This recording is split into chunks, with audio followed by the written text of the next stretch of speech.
हे यारो, जैसा कि आपको पता ही होगा कि मेरा चैनल डीमोनेटाइज हो चुका है एंड मैं ऑफिशियली अनएम्प्लॉयड हो चुका हूँ। ऑल्दो मैंने काफ़ी ट्राई किया था इसको ठीक करने का, but I don't think there is any possible way.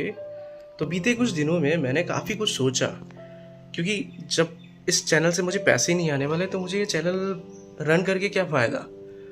And यही सब चीज़ें मेरे दिमाग में चलती रही। मैं काफ़ी ज़्यादा टेंस था, काफ़ी ज़्यादा एंजाइटी से गुजरा, क्योंकि ultimately this was the only source of income जो कि अभी नहीं होने वाला है। बट फिर मैंने सोचा कि 5-6 साल आपने मेरे सारे वीडियोस देखे, मुझे इतना सपोर्ट किया, तो मैं ऐसे कैसे चला जाऊं, ऐसे कैसे छोड़ दूं। तो मैंने सोचा कि हफ्ते की एक वीडियो तो मैं बना ही सकता हूं।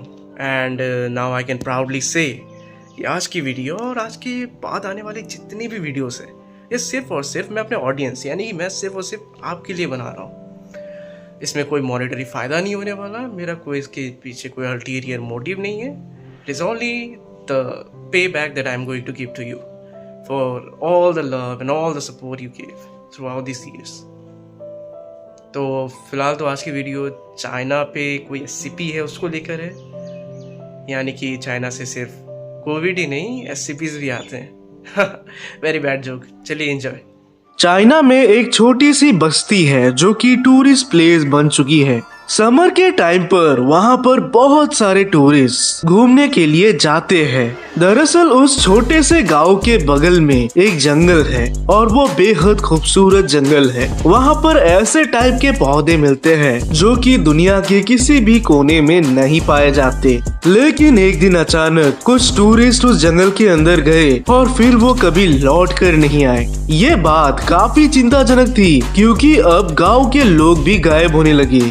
लगातार पुलिस और मिलिट्री ने सर्च ऑपरेशन जारी रखा, लेकिन उन्हें कोई भी नहीं मिला। पर ऐसा कैसे हो सकता है? कुछ गांव वाले ऐसा मानते हैं कि जंगल में एक वुल्फ रहता है, यानी कि भेड़िया, और वही लोगों को मार कर खा जा रहा है।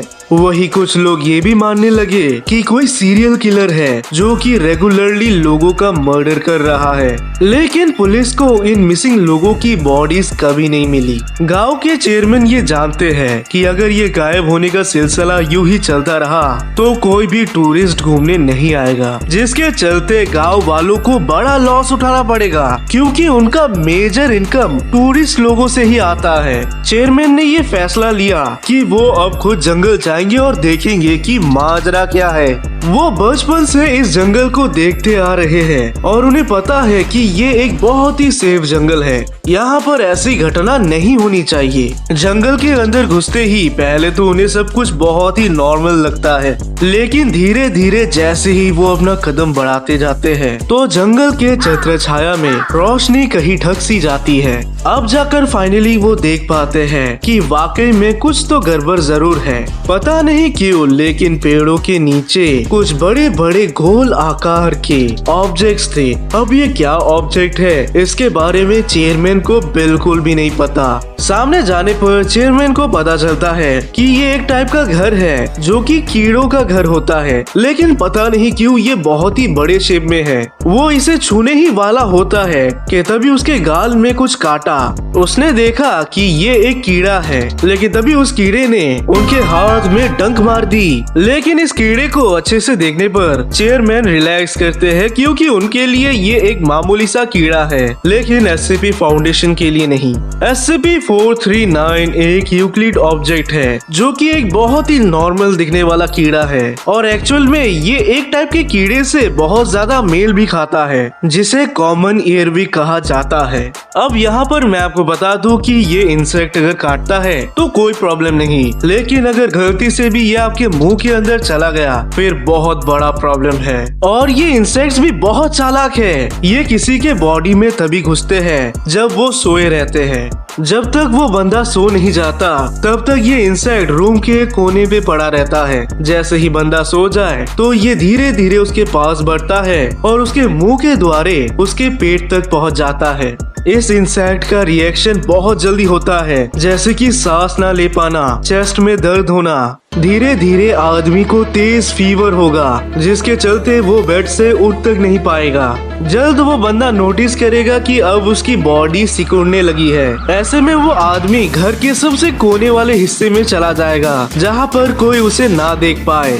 वो इसी कोने में छुपा रहेगा तब तक जब तक उसकी बॉडी पूरी की पूरी सिकुड़ ना जाए, और धीरे धीरे उसे भी मालूम नहीं पड़ेगा कि कब वो एक गोल आकार का घर बन जाएगा। वो आदमी इस प्रोसेस के दौरान मर जाता है। लेकिन यहाँ पर हुआ क्या है? दरअसल होता यह है कि जो इंसेक्ट अंदर जाता है वो अपने जैसे बहुत सारे क्रिएचर्स को प्रोड्यूस करता है, जिसके चलते पूरी बॉडी में ये इंसेक्ट्स ही घूमते रहते हैं, और फिर जाके ये इंसान की बॉडी उनके लिए घर बन जाती है। क्वीन इंसेक्ट को छोड़कर बाकी सारे छोटे छोटे इंसेक्ट्स सब हार्मलेस हैं। वो आपके मुंह के द्वारा कभी अंदर नहीं घुसते, लेकिन जो क्वींस होते हैं वो मुंह के अंदर घुस जाते हैं। बॉडी के कुछ पार्ट्स जैसे कि हार्ट, लिवर, ये सब, इन सब को ये क्रिएचर्स अंदर से खा जाते हैं, और फिर कई महीनों तक ये इंसेक्ट्स उसी गोल कलर के ऑब्जेक्ट के अंदर होते हैं। लेकिन कुछ महीनों बाद वो उस ऑब्जेक्ट को यानी अपने घर को तोड़ देते हैं, जिसके चलते काफी सारे इंसेक्ट्स वही मर जाते हैं। लेकिन जो सरवाइव कर जाते हैं वो मोस्टली क्वींस होते हैं, और यही क्वींस आगे चलकर और भी लोगों को अपना शिकार बनाते हैं। फिलहाल तो एससीबी फाउंडेशन को बस एक ही इंसेक्ट मिला है, और वो इसे बहुत ही अच्छे से कंटेन करके रखे हैं। दरअसल वो इसे समुद्र के बीचों बीच, वो भी एक बहुत बड़े कंटेनर के अंदर रखते हैं, क्योंकि उन्हें पता है कि अगर ये एक भी बाहर चला जाता है तो ये तबाही ला सकता है। एक फीमेल रिसर्चर ने जब एक आधी सड़ी हुई बॉडी पर ऑटोप्सी किया तो उन्हें मालूम पड़ा कि बॉडी के हर एक पार्ट्स मर चुके हैं सिवाय आंखों के। इसका मतलब ये अनफॉर्चुनेट लोग अभी तक जिंदा है। तो ये थी आज की कहानी। I hope you liked it. अगर पसंद आया हो तो सब्सक्राइब करके जरूर जाना।